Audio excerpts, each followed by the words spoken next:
Want to hear a funny story? I somehow managed to graduate from university without ever attending orientation. Here's the gist. I aimed to make a stylishly late entrance during orientation week. I shot onto campus on Thursday thinking I'm all cool.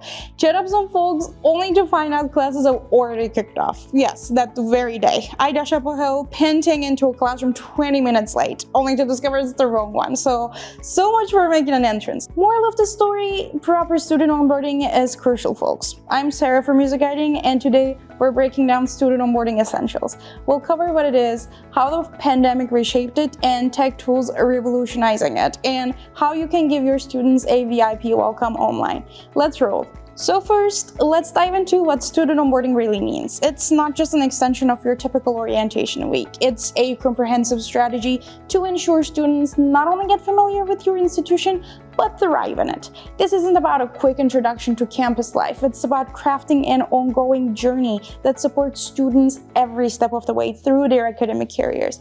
You might be wondering, isn't this just a rebranded orientation? Far from it. The landscape of student integration into college life has evolved significantly, and here's how student onboarding stands out from the traditional orientation. Orientation often happens over a day or week, while student onboarding can take way longer, a semester or even an entire year. This is because onboarding's main goal is that students reach their goals with the tasks and requirements they have to fulfill, while a traditional orientation is a run-through of how the institution works and where the cafeteria is. Talking about the institution, an orientation points out the services the university or college provides, while an onboarding focuses on what services each student can receive. Basically, a good student onboarding is more personalized, interactive, and often really just a different concept. Why do we care though? Why is it important the students are informed and onboarded better?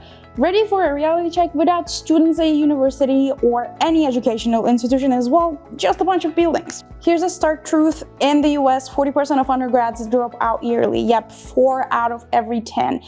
And a whopping 30% bail in the first year. It's a glaring sign that something's gonna give. And that's something, better student onboarding. It's not just an option, it is a necessity, especially before the world as we knew it changed. I'm of course talking about how the pandemic affected the whole concept of orientation and student onboarding. Now, we are well past the pandemic, but it's undeniable that it did a number on the way things work.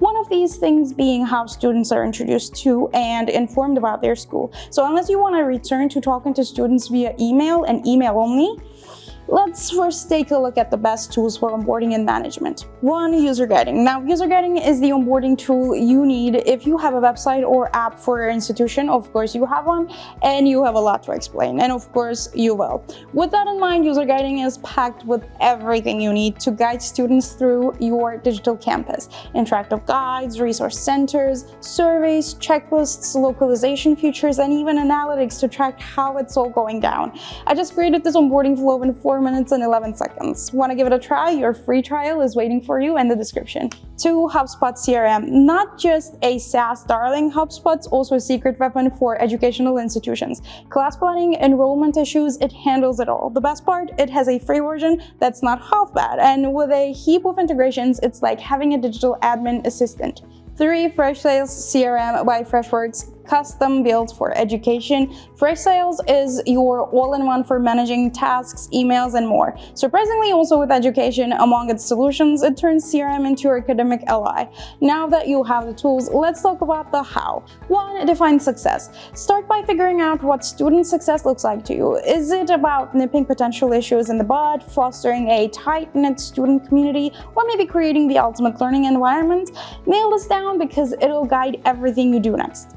2. Plan and reach out. Now, get your game plan ready. This means rallying the troops, faculty, staff, and anyone else who's going to play a part in welcoming the newbies. And don't forget to loop in the students themselves with a clear, comprehensive plan. Remember, it's all about hitting those student goals. 3. Keep tabs. With the onboarding train leaving the station, you've got to keep an eye on how everyone's doing. Are they hitting those milestones? Might need to give a little extra help to anyone lagging behind. Onboarding is a marathon, not a sprint, so stay vigilant. 4. Master online communication. If a physical meet and greet is off the table, make sure you've got your online communication game on point. Tools like Zoom and Google Meet can be lifesavers. Or if you're leaning more toward written communication, get those email channels in tip-top shape. 5. Culture virtually.